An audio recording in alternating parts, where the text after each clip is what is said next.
So, good morning, my dear clientele. Good morning and welcome to Aquamera Resort and Residences here in Saddle at Club Leisure Park here in Tansa, Cavite. So, for today's video is mag-iikot po tayo sa ating residential villages kasi meron po tayong client inquiry. So, ito po si Sis Babylin. So, ayusin mo pag-dive sis kay sobrang init.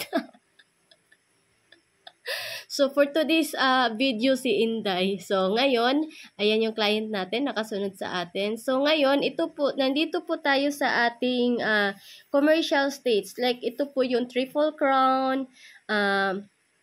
Pwede po kayong mag-inquire dito sa atin sa Triple Crown. Dito, sa Triple Crown, balang araw, magkakaroon po dito ng mall. So, mayroon na po itong proposal na mall na itatayo po dito. So, pwede po kayong mag-inquire dito sa ating leisure and commercial state dito sa Triple Crown. Malapit lang din po ito sa Aquamera. So, yung Triple Crown is along highway po siya or commercial area. So, yan po yung mga commercial states dito sa Saddle and Club Leisure Park. So, ngayon, papunta po tayo sa Aquamera. Madadaanan po natin yung Aquamera na dito lang po kami nag-roundabout papuntang Flemington Fields. So, ito po yung entrance ng Aquamera. Ayan. So, ito po yung hotel and resort ng Aquamera. So, ngayon, papunta din po tayo sa Flemington Fields. Doon po yun sa dulo. So, ngayon, nandito pa rin tayo sa may Triple Crown. So, sa Triple Crown po natin, pwede po kayong mag-inquire and look for Catty Cruz or Cat Cruz for more details and info and computation. So, papunta po tayo sa Flemington Fields. Sa Flemington Fields po, meron po tayong lot area na 150 and above. So, ang per square meter po ay 11,600 or 11,600 per square meter. Ang total contract price po ay 1.7. So, meron po tayong 20% down payment. Meron din po tayong reservation na 20,000. Lahat po dito sa Belmont Residences, Chantilly Park, Flemington Fields, Delmar Promenade, Melbourne Grove.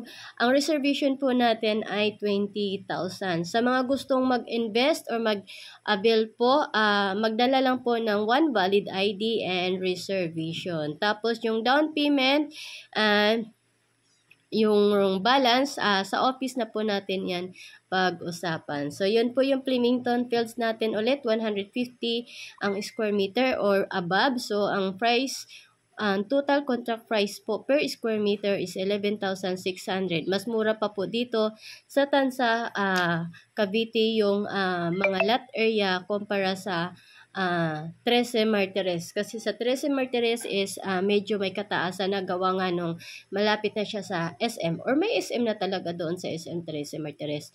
So, dito naman sa Chantilly, magkalapit lang naman yan, Chantilly and Flemington Fields. So, sa Chantilly po, mayroon tayong lot area na 400 square meter. Per square meter is ganun din, 11,600. So, ang total contract price po ay 4.6. So, sa mga gusto pong inquire dito sa Chantilly, please PM and look for Cat Cruz para masendan ko po kayo ng computation and for more details. Ayan. So, sobrang lawak po dito sa Saddle and Club Leisure Park kasi marami po itong balang araw, sobrang ganda po dito. So, naghahanap po kami ng mga investors, clientele, sa mga gustong mag-invest dito sa Saddle Club Leisure Park. So, ito pong Saddle and Club Leisure Park, and tawag po nila dito dati ay Santa Ana Park. So, meron po tayo ditong Santa Ana Park, Saratoga. Ang Saratoga is, yan po yung golf course, balang araw. Aquamera Resort, meron na po, nag-operate na. Triple Crown, ayan po yung mall natin, balang araw. Commercial states po, yan, dyan magkaroon ng mga commercial schools, mga ganyan, malls, dyan po, yan, sa may Triple Crown. So, looking for kami, investors, na mag-invest dito sa Saddle and Club habang mura pa po yung per square meter dito sa may Tansa, Cavite.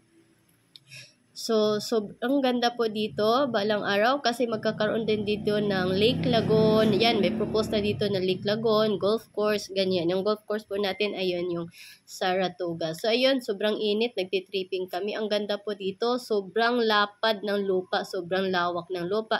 Sa mga nagtatanong po kung ilang square